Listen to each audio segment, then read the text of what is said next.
L'anarcho-syndicalisme en Espagne a été lancé par un Italien, par Fanelli. Et donc c'est dans le cadre de l'AIT, donc l'Association internationale des travailleurs, lancée par Karl Marx au milieu des années 1860. Alors cette association, qui était la première internationale, regroupait à la fois des marxistes et des anarchistes. Et en Espagne, ce sont principalement des bakouninistes qui sont venus faire vivre l'AIT tant à Barcelone qu'en Andalousie.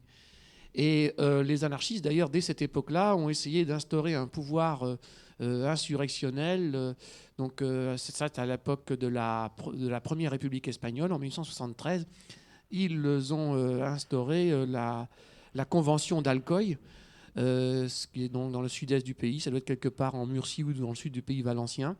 Et là, ils avaient déjà essayé de former un pouvoir insurrectionnel. Donc il n'est pas étonnant que par la suite, les anarchistes espagnols se reconnaissent dans des directeurs de conscience italiens.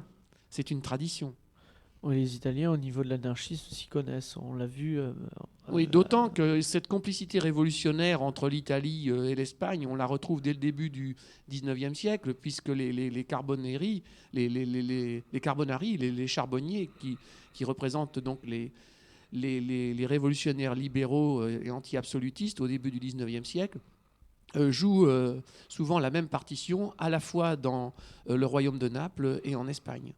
Et donc, ce n'est pas étonnant du tout, d'ailleurs, puisque le royaume de Naples a appartenu longtemps aux Espagnols. Donc, et Naples était une ville très révolutionnaire. Donc, pour les Espagnols, souvent, la révolution a un petit parfum napolitain.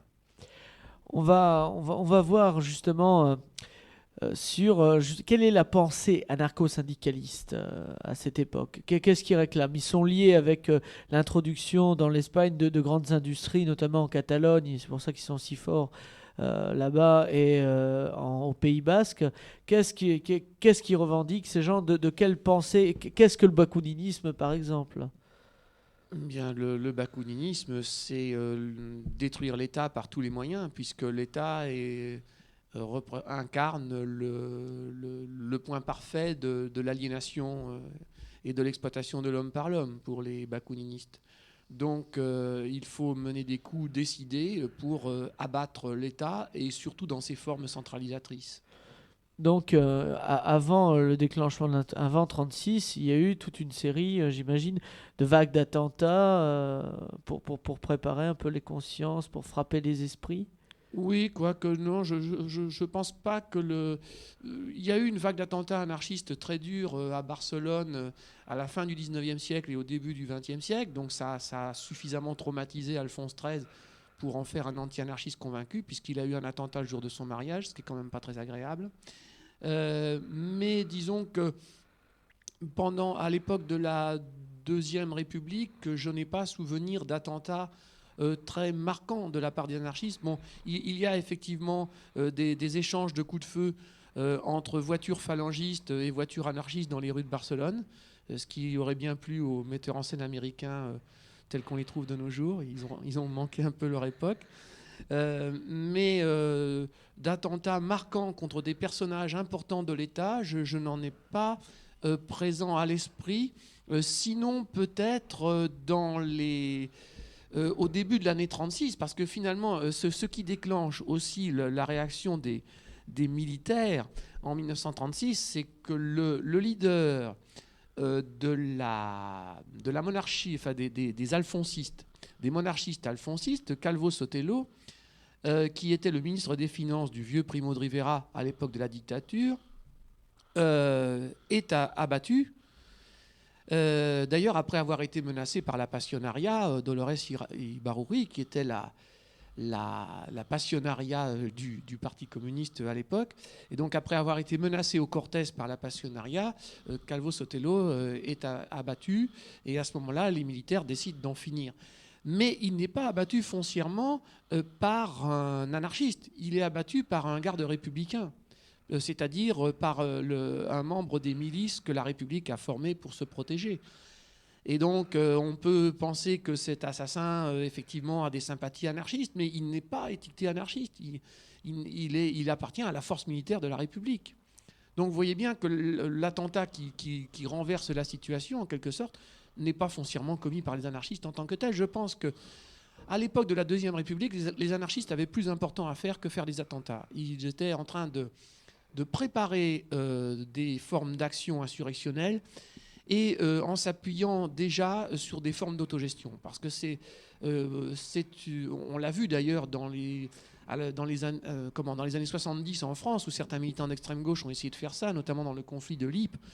Les anarchistes du XXe siècle ont eu pour idée de prendre le pouvoir, si vous voulez, sans attendre le grand soir, en commençant à en prendre des parcelles, un peu comme font des résistants quand ils contrôlent une montagne. Les anarchistes voulaient mettre en avant des formes d'auto-organisation ouvrière, par exemple des formes de coopératives, ou redémarrer des entreprises qui ne fonctionnaient plus ou qui fonctionnaient mal, sous contrôle ouvrier. Et également, évidemment, mettre des milices en place pour protéger ces petits espaces libérés, ces petits espaces utopiques que l'on avait réussi à fabriquer. Et je crois que les anarchistes étaient plus préoccupés dans les années 30 par ce travail-là, qu'ils ont réussi à beaucoup développer d'ailleurs pendant la guerre civile, jusqu'en mai 37, date à laquelle ils ont les reins cassés par le Parti communiste, qui à ce moment-là devient très puissant, mais par des moyens de prise de force brutale, bien souvent. Et donc, jusqu'en mai 37, les anarchistes essayent de combiner le travail insurrectionnel avec le développement de l'autogestion. Et à mon avis, cela les préoccupe beaucoup plus que les attentats. Les anarchistes ont beaucoup donné pour les attentats à la fin du 19e siècle. Alors, ils ont réussi effectivement à abattre un certain nombre de responsables importants, comme l'impératrice Sissi, le président des États-Unis, ou bien encore le Premier ministre conservateur de l'Espagne. Mais ensuite, il y a eu une vague de répression très dure contre eux. Donc, ils ont compris que le jeu n'en valait pas la chandelle, qu'il conduisait à minoriser les forces anarchistes. Et d'ailleurs, si la CNT a été créée en 1911 en Espagne, c'est pour tourner un peu la page des attentats. Parce que finalement, les attentats en Espagne ont abouti à décapiter le mouvement anarchiste. Par exemple, l'affaire fusillée Francesc Ferrer, sous prétexte qu'il avait trempé dans des attentats et dans l'insurrection barcelonaise de 1909, alors que lui, visiblement, il n'y était pour rien. Mais si vous voulez, les forces de répression se sont servies des attentats pour décapiter le mouvement. Donc à partir de ce moment-là, les anarchistes ont changé de stratégie et sont devenus beaucoup moins terroristes.